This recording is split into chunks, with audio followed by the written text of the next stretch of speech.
guys separately. We'll run through each of them separately, okay? So looking at this first issue of the floating charge being created in favor of John, okay? Highlight that there.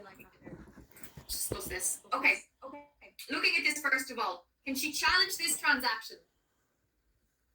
Can Laura challenge this transaction as liquidator?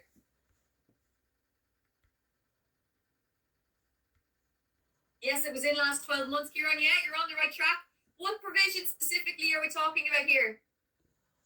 597, yeah, absolutely, guys. 597, avoidable floating charge. Potentially any other relevant sections here? Section 604, Niamh, exactly. Okay.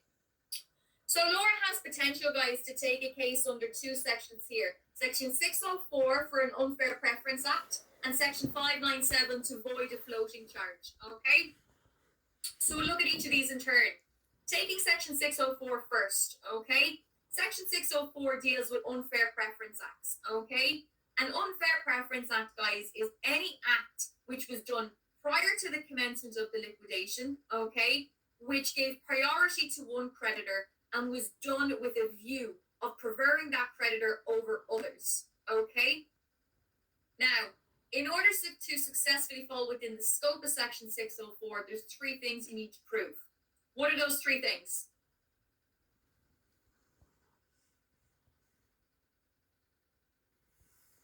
Connected person, Kieran, yeah. You're on the right track. Absolutely, that's relevant, but it's not. It's not one of the specific requirements to prove, kind of to fall within the scope of section 604. The time frame need, yeah. So the act has to have been done within the last 6 months. Karen, the dominant intention, yeah, absolutely. That's the second requirement. The dominant intention has to be that the act was to prefer that creditor over others. And Niamh, exactly, the company was insolvent at the time of the act. They're the three things you need to prove, guys, to fall within the scope of section 604. However, as Kieran has pointed out, John is a connected person.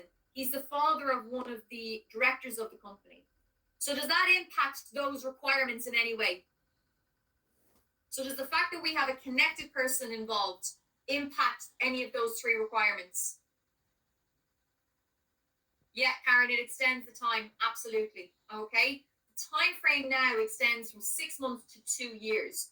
Guys, because much as the floating charge was created 3 months prior to the liquidation, the actual act itself, the agreement in question, was 12 months prior to Laura's appointment. So the fact that we have a connected person now is important because it still falls within the scope of the section, okay?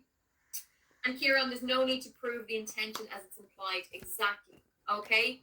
When we're dealing with connected persons, guys, the requirement to prove a dominant intent is redundant, okay? Because it's assumed any act in favor of a connected person is assumed to have been done with the intention to prefer those over other creditors. Okay, so unless the contrary is proven, that assumes the dominant intent was there. Okay. So on the basis of that, guys, do we have an unfair preference act here for John?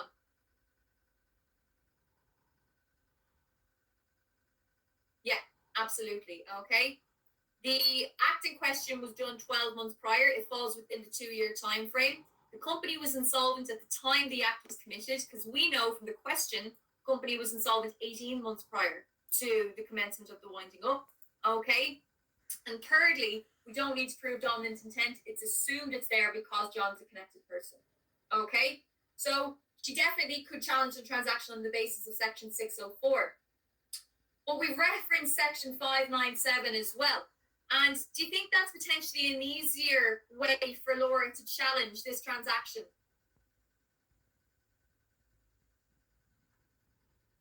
Do you think Laura would have less to prove going down the section 597 route? Yeah, Kevin, absolutely, it should be, okay? Because, guys, remember, under section 597, if a floating charge was created within 12 months prior to the commencement of the liquidation and the company was insolvent at the time, it's voidable. So Laura really only has to prove here that a floating charge was created within 12 months and that the company was insolvent when that floating charge was created. Well, quite clearly we have avoidable floating charge here, okay? Again, company was insolvent for 18 months prior to her appointment. The floating charge was created 3 months prior to her appointment. Therefore, we have avoidable floating charge. Okay? So you need to discuss, guys, both section 604 and 597 here, and maybe advise Laura to go down the 597 route is the easier option, okay? But she'd be better off applying under both, okay? So that's the first issue. Our second then involves Eddie. Blind is with a different color this time. We'll go for blue, okay? Second issue is Eddie, okay, where we had the agreements to let him onto the premises to take control of the stock worth 15,000. Can she challenge this transaction or this agreement more specifically?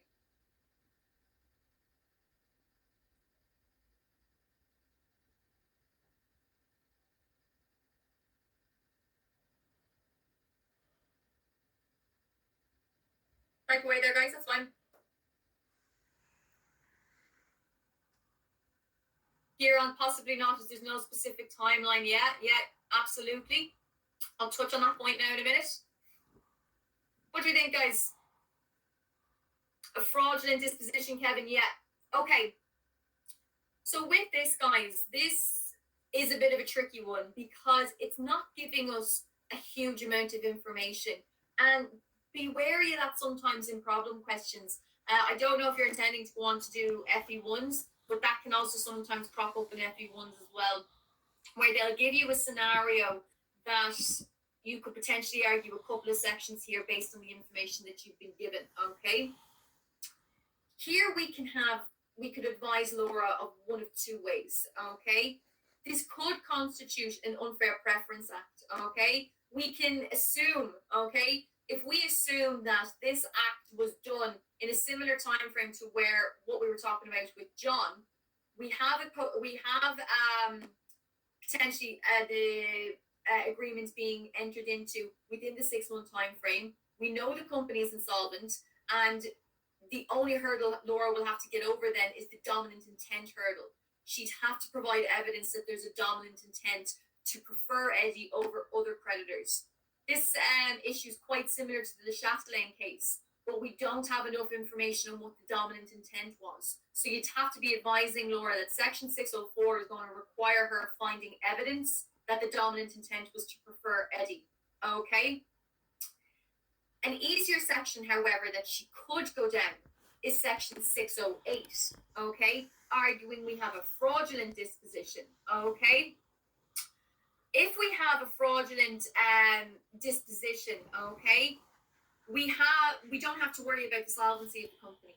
We equally don't have to worry about the intention behind entering into the agreement, whether or not the intention was to defraud the company. The focus for a fraudulent intent under Section 608 is whether or not the disposal of the assets in question, the disposal of the stock, okay, has the effect of defrauding the company, has the effect of defrauding creditors. Essentially, does it have the effect of providing someone with something who they're not necessarily entitled to? Okay, and this act absolutely has the effect of constituting fraud. Okay, again, she'd need to prove knowledge. Okay, she'd need to provide evidence here that Eddie knew that the company was insolvent at the time of the disposal. But where she could provide that proof, Section 608 would apply, and we'd have a fraudulent disposition here.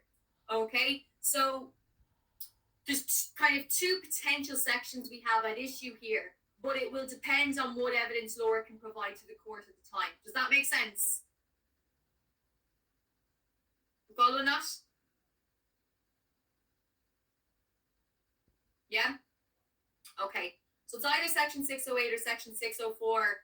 Probably the easier out of the two to prove would be Section 608, because she's not worried about dominant intent. She's not worried about the solvency of the company. She's more just trying to show that there was knowledge there of the company's financial status with other individuals. Okay?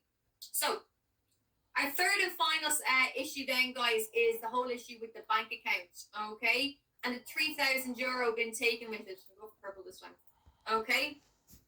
So what issue do you think we have here? What does this qualify as, do you think?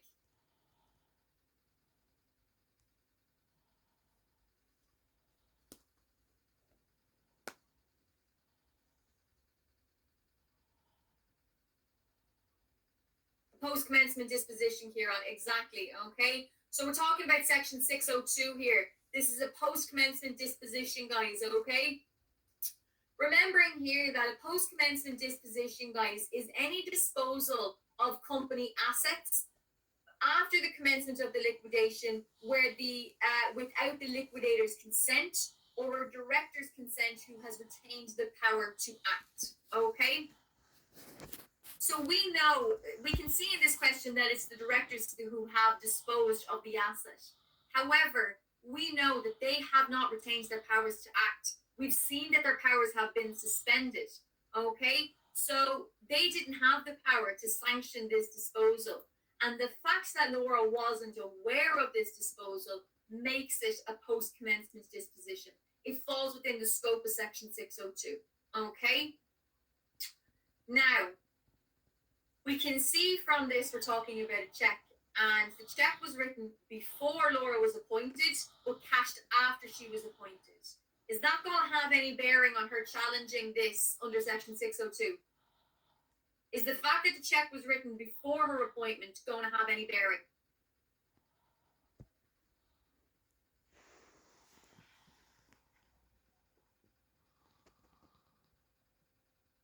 Reash mark, Kevin, yeah. Karen, it only matters if it was cashed, when it was cashed. Exactly, okay? When we are talking about checks, guys, they're open to interpretation to some degree as to when the disposal, or to when the disposal happens. And it's been specified that when we're talking about a check, if you think about disposal generally, guys, okay? Disposal is the time in which you actually get rid of the property. So with checks, the disposal is not when you write it, but actually when you cash it, because the disposal of the company's cash is the time you've cashed the check, okay? So the time of the disposal is not the writing of the check. So the fact that the check was written before the commencement of the winding up does not mean it was disposed of before the commencement. It was disposed of when it was cashed, and it was cashed after the commencement of the winding up. Therefore, the fact it was written before the commencement, before Laura's appointment, is irrelevant. The disposal happened after her appointment. It was done without her consent, and therefore we have a post-commencement disposition. Does that make sense, guys? We following that? Yeah? Okay. Okay, guys, so there's sort of the three issues that you'd identify in those cases. And sort of what I would generally advise to do there is discuss one at a time, discuss the law and apply it back to the problem question, and then move on to the next issue. Okay? I can see we're just coming up to time there, guys, so I'm not going to keep you any longer. But before I let you go, are there any questions there?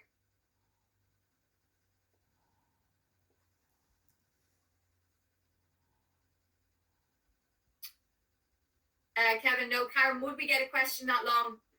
Potentially, yeah. You could potentially get a question that long. You'd have to be very concise in your writing to make sure that you're on time, briefly defining what we mean by each of the sections that you'll be discussing, briefly giving one or two cases that are relevant, and then applying it back. Okay, but yeah, potentially you could get several issues in a case.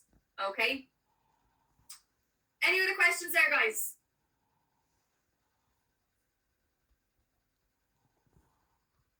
We're all good? Okay, guys, well, look, if there's no other questions, then I will leave it there for this evening, and we'll pick it up then next week, okay? Thanks, guys. I'll go back to this question as well. I know some people want to see the top of question 2 from the first question, so if you want to have a look at that there, you can as well, okay? Thanks, guys.